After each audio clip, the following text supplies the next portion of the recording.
Hello, welcome back to the channel. Today the kettle is about to go off. Hey. I wanted to do a day in the life. It's more like a mindful eating diary sort of thing because I always rave about it.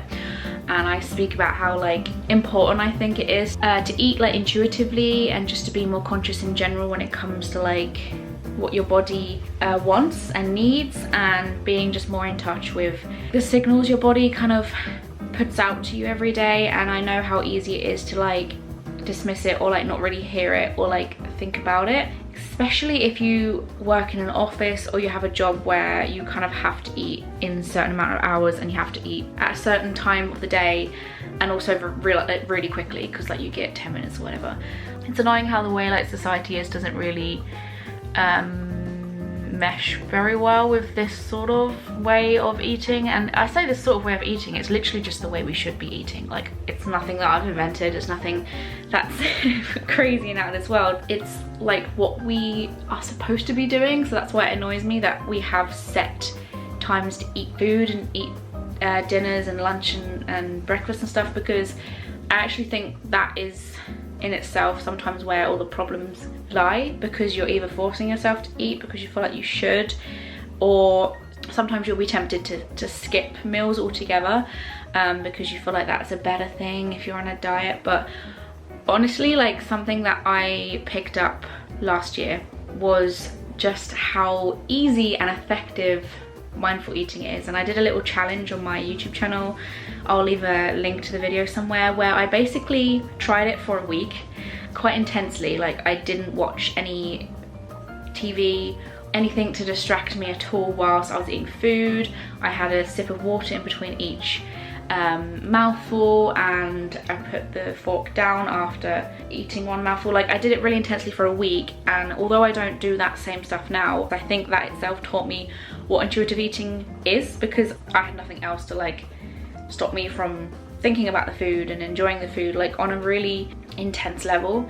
I'll leave a link to that video because I don't really want to repeat some stuff that I've said there, but I thought it would be fun to show more of like I guess it's like a year later of me doing it in my everyday life now. So it's not as intense. I do still watch TV, I do still have conversations, but because I've practiced how to do that while thinking about my food, I thought it'd be a cool video to kind of show it can be done at the same time. Like, you don't have to do it so full on. So I thought I would show you starting with the beginning of my day. But what I usually do, well, Adam usually brings me in a cup of coffee, bless him, or I make a coffee to start my day off, or I would suggest water as well, whatever, just a drink in the morning, as long as it's not alcohol, because that's not good for the morning. Coffee isn't suggested for this, but sometimes in the morning you're just dehydrated and you think it's like hunger, and it's easy to get the two mixed up. Please don't look at my food cupboards, it's a shambles. So have a coffee or tea and just sip it, think about what I want to do, not drop it, think about what I want to do for the day, and that gives me a chance to like slow down, because sometimes it's tempting just to like shove loads of food in your tummy because it's the morning, and that's not good. So this is basically what I eat in a day, but it's focused around mindful eating, so it's kind of not at the same time. I mainly want to talk about like when I'm eating, why, and what I think. I know it sounds stupid, but people just don't do it. Like, it's very easy to grab something from the fridge or the cupboard as like a snack and be like, I'm bored. And don't get me wrong, like I still do that. Like, it's not as though after that challenge I never ever took a snack out of boredom ever again. It's more that I now know the difference, whereas before I just thought like a snack was a snack, you have it when you're peckish. But now I'm like, I'm eating this because I've got nothing to do and it's just there. And then other times I know I'm eating it because I'm actually hungry, and the difference that you feel from just knowing that is actually quite intense, but life-changing. Honestly, I've had such a massive struggle with food my whole entire life and my body image, and even with like the relaxed attitude I have now every day, I still never put on the weight that I lost during the challenge, and I still lose weight now, and I'm still at the lightest I've been for a while. So it really is life-changing, because I only usually ever achieve that through toxic habits and it's not good and I don't recommend. So sugar in. See, this is what I mean as well. Oh, by the way, my tarot cards are out in the sun, just sunbathing. You don't have, it's not about eating healthy necessarily either. I mean, you will naturally eat a little bit healthier because you're more in touch with like what your body feels like it needs. And that's without restricting yourself through diet culture and, you know, oh, my fitness trainer told me I can't have this so I won't. It's literally not about that. It's literally just being like, what do I fancy? What do I need right now? You can have naughty food. You just eat it slower. It's literally, it's as simple as that. I wish I drank black coffee. Like I always think it looks and smells delicious, but so yeah, I'm gonna have this and then basically decide what I want to have for food, which will probably be usually like an hour after my morning coffee. Milk.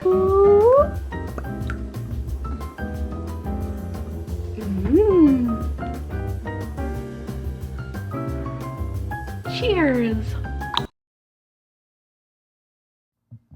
Okay, I have decided.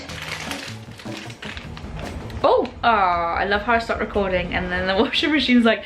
I've decided that I'm gonna have crumpets with scrambled egg on top. Adam had fried egg on crumpets earlier and it kind of inspired me, so I'm gonna do that. So I don't know why I'm going in the fridge. A very British start to my day. Warburton's, the best crumpets that there are. I wonder if there's certain areas that don't do crumpets like this, but this is what crumpets look like. They're like this bread with holes in and the bottom looks like that. I love them. So I'm gonna toast them.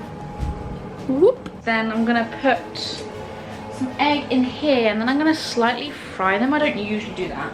The crumpets, that is. Another thing with intuitive eating is to try and make cooking fun and more enjoyable. You can play music, you can make your kitchen feel and look as nice as possible. Like I like how my kitchen has a lot of sunlight, so it feels nice. It's like a make cooking a pleasant experience basically, so that it's something you enjoy and it's like a nice experience altogether, because you want to be very conscious of that, and like food shouldn't be something to ignore or pretend it doesn't exist or see it as a negative or a downfall or a scary thing. I would suggest cooking slowly and like taking in the smells and tasting it every now and again, and cooking things that you find fun to cook as well. Like I love frying things on the pan, so that's just my own advice. I don't know if other intuitive eaters say that, but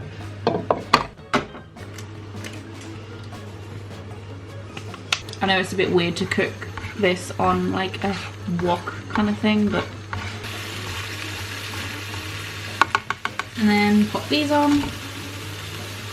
I know people always like laugh at people for taking pictures of food and like putting things on social media to do food.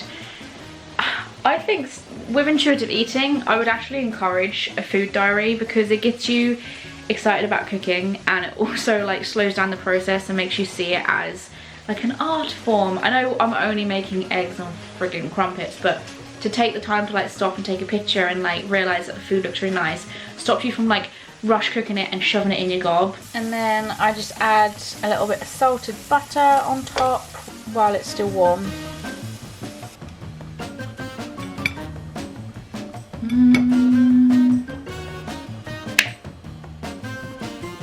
Put the ketchup on first so that the egg sticks to the crumpet. I would suggest, especially with like things that you fry, to have water with it. Just make sure you eat it slower. Oh, did I not bring my water in? Silly goose. So this would be an ideal setup because I don't have any TV on distracting me, but the only reason why I don't is because I'm talking on camera, so I probably I would usually watch something. But, oh my god, my mouth is literally watering. If you're just starting out, I would say a good tip is to like put your cutlery down while you're chewing on your food, or maybe every other time you put food in your mouth. But for me, even though you're watching something, trying not to like be so engaged into what you're watching that you're like, your mouth and your hands are just moving on their own and you're not really thinking about that. It's kind of hard to explain, but I would really recommend doing it quite intensely for a week to make yourself understand what I mean, because that's how I learned. Maybe also cut things up small as well, so like you're not just like swallowing it up as a massive whole piece. Oh my god. Think of the flavors, the textures. If you've got food with loads of textures in, personally I find that more enjoyable. And the great thing about having water is that it can like refresh your mouth, so you can like enjoy the flavor like from the beginning again. But it also just makes you slow down a bit. So yeah, basically in short, just enjoy the F out of your food more than you would normally, and that's a kind of diet I can get behind. Diet, it's not even a diet, I can literally eat eggs on crumpets. So, not that this is really relevant, but I'm making another cup of coffee, and when I've immediately finished the food, and this is important to mention, I thought I could genuinely, god, the lighting in here, I genuinely thought I could continue eating, and I was going to get a packet of crisps. But I sat down for a little bit and did other things just for a second. And this isn't me saying put off eating food when you're hungry. This is me saying give your body a chance to tell you it's full. Because when you finish eating, I think it takes about 10 minutes plus to actually fill your stomach up, and then for the signal to go to your brain to let you know that you're full. Just have your water, finish your water, and then maybe have a cup of coffee, have a cup of tea, and you'll find like all of a sudden your stomach just gets more full. It just fills up. So sometimes I actually go a day without eating lunch or without eating breakfast. If I'm not hungry, I simply won't eat. And sometimes that means I have my dinner and then I get a bit peckish maybe in the evening. I wouldn't say there's anything wrong with that. Just eat when you want to. It's not about eating because it's breakfast time. It's not about eating because it's lunchtime. It's about eating when you want. So sometimes I will admittedly only have 2 meals a day, but I will go to bed feeling very satisfied.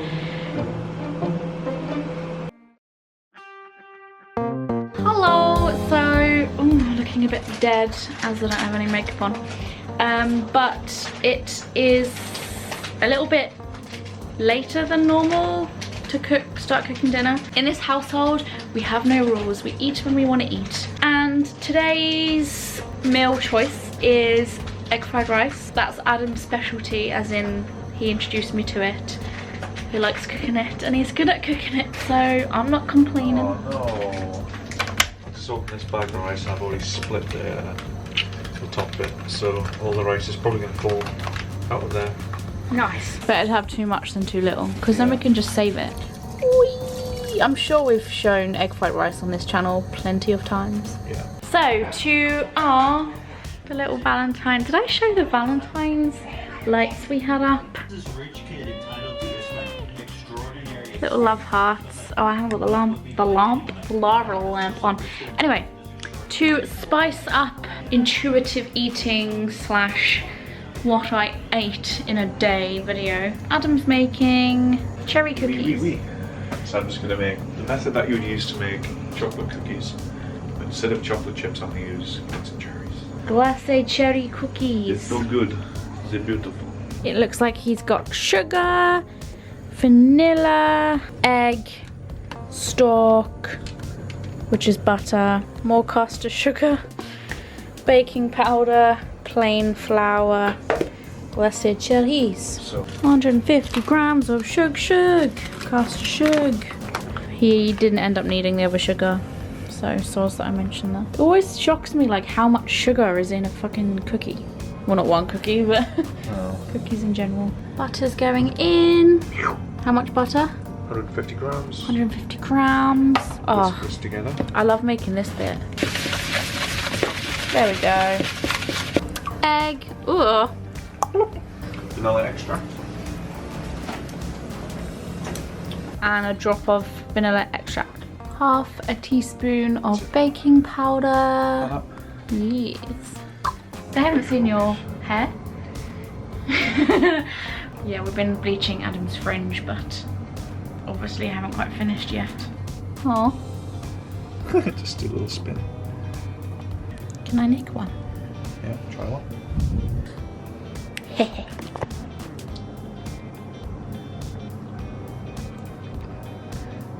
Always like sharp on my glands. It's a weird thing I think I get that not many other people get. My glands like are very sensitive sometimes. I'll be eating something like sweet and I'm like ooh, they look like they're made of glass. Yeah. Glass cherries, glacé cherries. Ooh. How much flour do you remember? Just under 200 grams. Meanwhile, I'm gonna kick back, relax, pour myself some Sauvignon Blanc while I watch my hubby cook the tea and pudding. Hubby. Hubster. So he ended up using a bit more flour, didn't you? Yeah.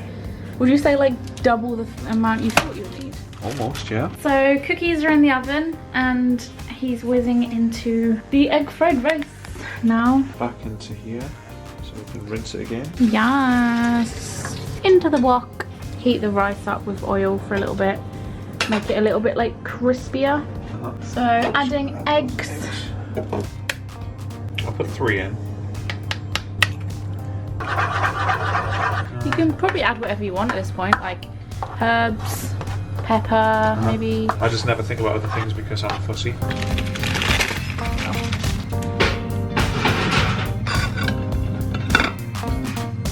Something about having a school dinner. I think I made just the right amount in terms of like with the egg and stuff. I'm gonna add a wee bit of soy sauce. Looks bloody amazing. Woo!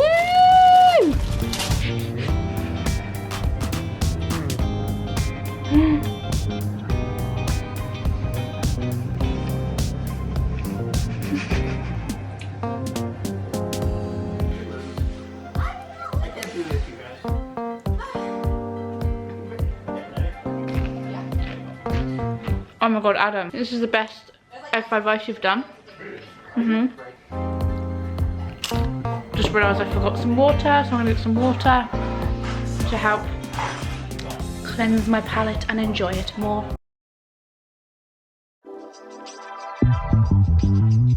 So we've come to the end of my video now, and I think I had like one cookie after the dinner that I ate. I've basically gone to bed feeling really fulfilled and satisfied, which is the aim, which is the goal. Sometimes if I'm feeling a bit peckish before nighttime, I'll have a hot chocolate. You can get light hot chocolates, which are just basically like fewer calories, and I actually do that more so that I don't end up feeling a bit groggy after hot chocolate before bed. Generally the lighter ones just seem to make me feel a bit better about doing that before I go to sleep, or I'll have a tea or something, just basically a warm drink, because I don't really want to start eating food before bedtime, but it's quite rare for me to feel hungry right before I go to sleep. Actually, like, I love how I feel in the mornings a lot more when I don't snack before bed, and when I've been mindful eating I don't have the horrible like full feeling when you wake up in the morning and you binge the day before or ate loads of food the day before. I hate that feeling like when you have a takeaway and then you wake up in the morning and you just feel a bit groggy, desperate to do some sort of like cleanse or detox for the day. But I generally feel very refreshed when I wake up in the morning, so going to bed and waking up is a better experience as well with mindful eating. So yeah, that's basically how it goes down. That's my experience with it. I hope this all makes sense and you learned something from it. I will link all of my other mindful eating topic videos around this video.